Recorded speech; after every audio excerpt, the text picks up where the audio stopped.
आप देख रहे हैं छत्तीसगढ़ न्यूज। चलिए चलते हैं आज के मुख्य खबरों की ओर। दोनों राष्ट्रीय पार्टियों के द्वारा आदर्श आचार संहिता के उल्लंघन की शिकायत। अंचल के प्रख्यात समाज सेवी व निर्दलीय प्रत्याशी राधेश्याम शर्मा ने मुख्य निर्वाचन अधिकारी से की लिखित शिकायत। रायगढ़ जिले के प्रख्यात समाज सेवी व रायगढ़ विधानसभा से निर्दलीय प्रत्याशी राधेश्याम शर्मा ने आज 6 नवंबर को दोपहर 3:50 बजे कलेक्ट्रेट भवन आकर अपर कलेक्टर राजीव कुमार पांडे के माध्यम से भारत के मुख्य निर्वाचन आयुक्त व निर्वाचन आयोग पदाधिकारी सहित जिला निर्वाचन अधिकारी को देश की दोनों प्रमुख पार्टियां भाजपा कांग्रेस के नेताओं के द्वारा लोक प्रतिनियम के धारा 127 का उल्लंघन करने की लिखित शिकायत प्रस्तुत की।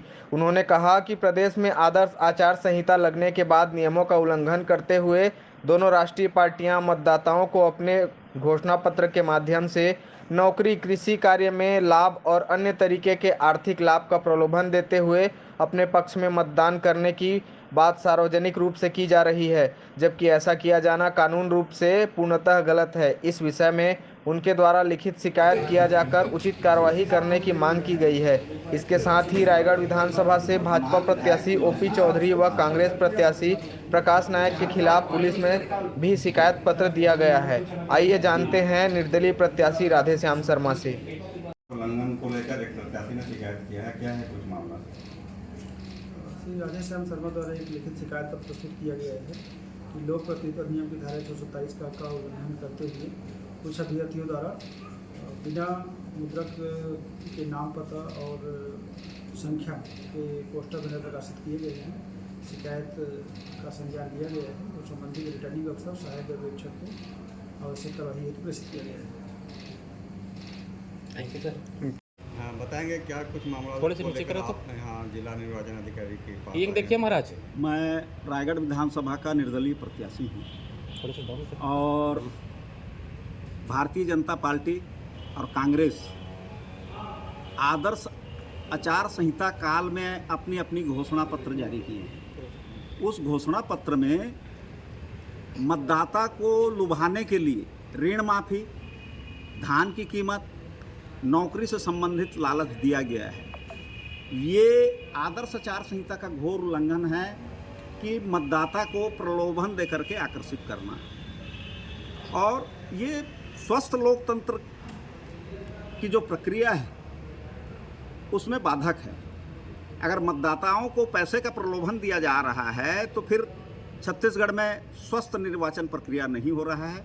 उसी की शिकायत लेकर के मैं आया हूँ कि भारतीय जनता पार्टी और कांग्रेस के जितने प्रत्याशी छत्तीसगढ़ में चुनाव लड़ रहे हैं उनको अपात्र घोषित किया जाए और दोनों ही दलों को 6 वर्ष के लिए चुनाव लड़ने के लिए प्रतिबंधित किया जाए। ये मेरा जो निवेदन है ये भारत के मुख्य निर्वाचन आयुक्त को मैंने भेजा है और साथ ही साथ छत्तीसगढ़ के मुख्य निर्वाचन पदाधिकारी को भी भेजा है। मेरा दूसरा शिकायत जो है कि यहाँ रायगढ़ विधानसभा क्षेत्र में, शहरी क्षेत्र में सभी वार्डों में हजारों की संख्या में बैनर, फ्लैक्स और झंडे लगे हुए हैं जिसमें मुद्रक प्रकाशक का नाम नहीं है, और सबसे ज़्यादा झंडा भारतीय जनता पार्टी और कांग्रेस का है।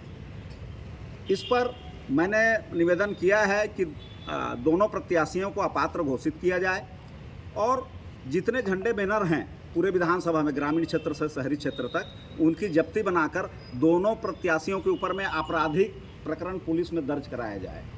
और अगर निर्वाचन पदाधिकारी जो यहाँ बैठे हुए हैं उसमें कोताही करते हैं तो मैं स्वयं पुलिस अधीक्षक के पास आपराधिक प्रकरण दर्ज कराने जाऊंगा। आप प्रत्याशी हैं, प्रचार करते कम दिखे, शिकायत करते ज़्यादा दिखे। देखिए, अगर कानून का उल्लंघन हो रहा है तो उसमें एक जिम्मेदार नागरिक को बात जो है आप लोग के माध्यम से, मीडिया के माध्यम से देश की जनता को जानी चाहिए कि छत्तीसगढ़ में निर्वाचन आयोग कितनी शिथिलता से काम कर रहा है। मैं 2 तारीख की मीटिंग में, जिसमें कलेक्टर साहब थे, सारे पर्यवेक्षक थे, सारे प्रत्याशी थे, उनके बीच में ये बात रखा था, लेकिन वो कार्रवाई नहीं किया। ऐसा लगता है कि यहाँ पूर्व कलेक्टर चुनाव लड़ रहे हैं, इसलिए यहाँ का जो IAS लॉबी है उनको सपोर्ट कर रहा है। ये मेरा आरोप है, क्योंकि अगर मैं वहाँ मीटिंग में बोला हूँ उसके बाद अगर जिला निर्वाचन अधिकारी कार्रवाई नहीं कर पाए हैं तो निश्चित रूप से वो ओपी चौधरी को सपोर्ट कर रहे हैं और अपने पद का दुरुपयोग कर रहे हैं। इससे पहले आपने शिकायत की प्रत्याशी सुरक्षा के लिए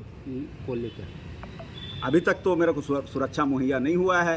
और ओपी चौधरी जो गुंडागर्दी किए हैं उसको पूरा रायगढ़ जिला क्या छत्तीसगढ़ जानता है। बुनगा ग्राम में वो 50 सैकड़ों लठैत और सशस्त्र यानी लोगों को घुसा दिए। और आकाश मिश्रा के घर में जो कांग्रेस के जिला पंचायत सदस्य थे उनके घर में तोड़ फोड़ किए, पूरे गांव में दहशत फैलाए। और वर्तमान विधायक जो हैं उनके बेटे का और उनके साथियों का आप लोग आपराधिक रिकॉर्ड को भली भांति जान रहे हैं। इसलिए मैं प्रत्याशी हूं, मुझे अपने जान की रक्षा करने का अधिकार है और ये मेरा अधिकार है सुरक्षा प्राप्त करना। ठीक, Thank धन्यवाद। you.